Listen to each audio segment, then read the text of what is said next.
Welcome to Sports Savvy TV. Let's jump straight into this one. We have to keep the same energy, people. We have to. Stephen Curry is on the verge of blowing a 3-1 lead again.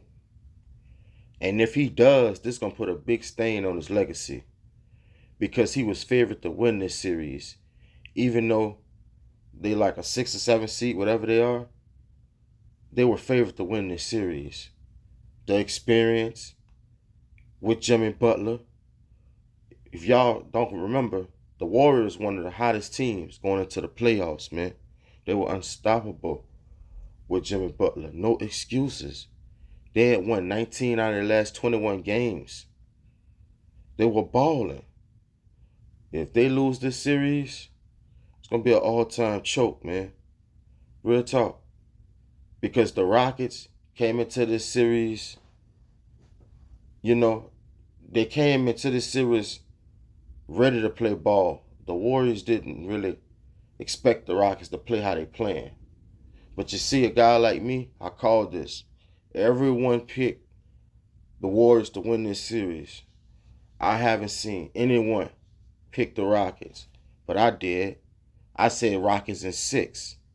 When you really look at this series, the Rockets choked away at least 2 games from in the series already. That game that you watched, this game here, that was supposed to be the game-clinching game by the Rockets. So the Warriors are really lucky when you look at it. The Warriors are a small team. They don't have any size in the paint. All they do is shoot the 3 ball. Rockets are great defending the perimeter. And they have 2 big men in the paint. Prince Sengun, who has been the most consistent player in this series. He dominated, man. 21 points, 14 rebounds, 6 assists. Very impressive.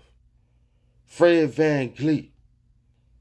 The Warriors already know about him already. That boy was key in Toronto when they knocked off the Warriors. He legit. He been balling, man. Another masterpiece from him. In the last 3 games, Fred VanVleet put the man going 18 for 27 from 3. I'm talking about he locked in, leading the team. The 2 leaders of the team won the game for the Rockets. Fred VanVleet and Steven Adams.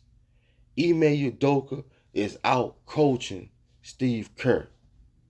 He got more guts than him, because most coaches would have pulled Steven Adams when Steve Kerr started with the Hacker Adams, which I cannot stand that, man. The Warriors are a veteran team, and you telling me you have the Hacker Adams to slow down a Houston Rocket team that made the playoffs for the first time in a while? That's pretty sad if you look at it when you got arguably the best point guard to ever play the game. He's not, though. Stephen Curry is the 3rd best point guard in the game until he get another championship. Then he moves to 2nd. But that's a conversation for another day right there. The Rockets balled out, man. They're younger, faster, and longer than the Golden State Warriors. They got more energy than the Warriors. They wearing them down with their youth and size. The Rockets was up 2 points going into the 4th. You know what they did? They proceeded to go on a 20-5 run and ended the game, man. Steve Kerr had to throw in the white flag, man. We live to fight another day. The Rockets did that on the road with everyone saying that the Warriors was going to win this game and put them away. You got to give the Rockets their respect, man. They've been balling. Fred VanVleet had 29 points, 8 rebounds, and 8 assists. And he being efficient. He got to the line 9 times. Balling, man. Amen Thompson. That boy, that is a star, man. He a star already. The league just don't know it yet. You feel me? His defense is sensational. It's a chess match that's going on with Steve Kerr and Ime Udoka right now. If you watch this game, Stephen Curry barely was able to take a rest. Why? Because of how Ime Udoka is running his rotation. Stephen Curry, I don't think, sat down in the second half. Amen Thompson took a big rest, came in to be fresh at the end of the game to guard him, knowing that Steph had to be godly for them to come back and win this game. Ime Udoka don't get enough credit, man. He a good coach. He really is. He 5-1 in elimination games. Put some respect on his name. Dylan Brooks, he could have cost the Rockets the game. Ime Udoka noticed that he wasn't focused. He was rattled. He yanked him, and he ain't played no more in the game. Dylan Brooks finished with 3 points. That's coaching. You feel me? Tari Easton in the first quarter, first half, hit a couple big threes. 8 points. But Steven Adams took the show, man. 17 points and 5 rebounds. Not only was he out there muscling the Warriors up, but he was setting good screens and he was hitting his free throws. So by the Warriors running the hack of Adams, it didn't really work. You know what I'm saying? You get tired of teams picking on you. Like, that hack of Adams is ridiculous, man. You feel me? That's disrespect to that man. That man work on his free throw. That's just not his game. So that blew up in the Warriors' face right there, you know?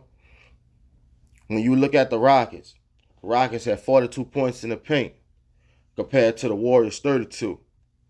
The Warriors committed 16 turnovers. When they turn the ball over, they do not win. It's simple as that. And when Stephen Curry and Jimmy Butler don't score, they don't win. You know? No excuses for this Warriors team.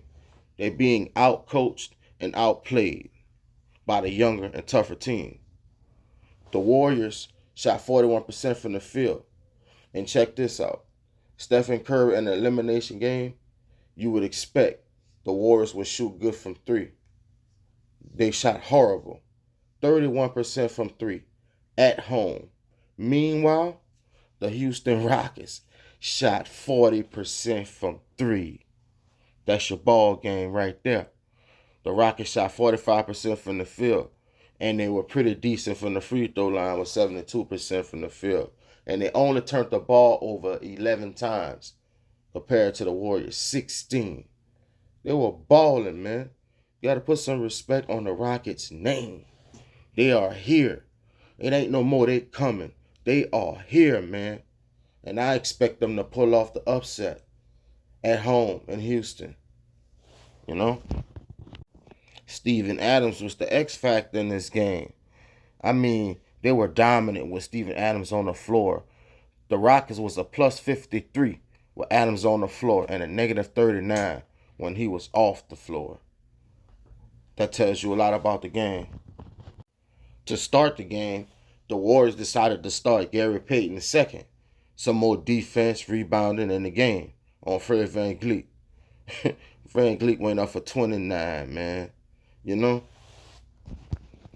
In the fourth quarter, man, the Warriors went 8 minutes without scoring. 13 straight misses. The Rockets ain't no joke, man. Rockets in 7 all day. I see y'all on the next one.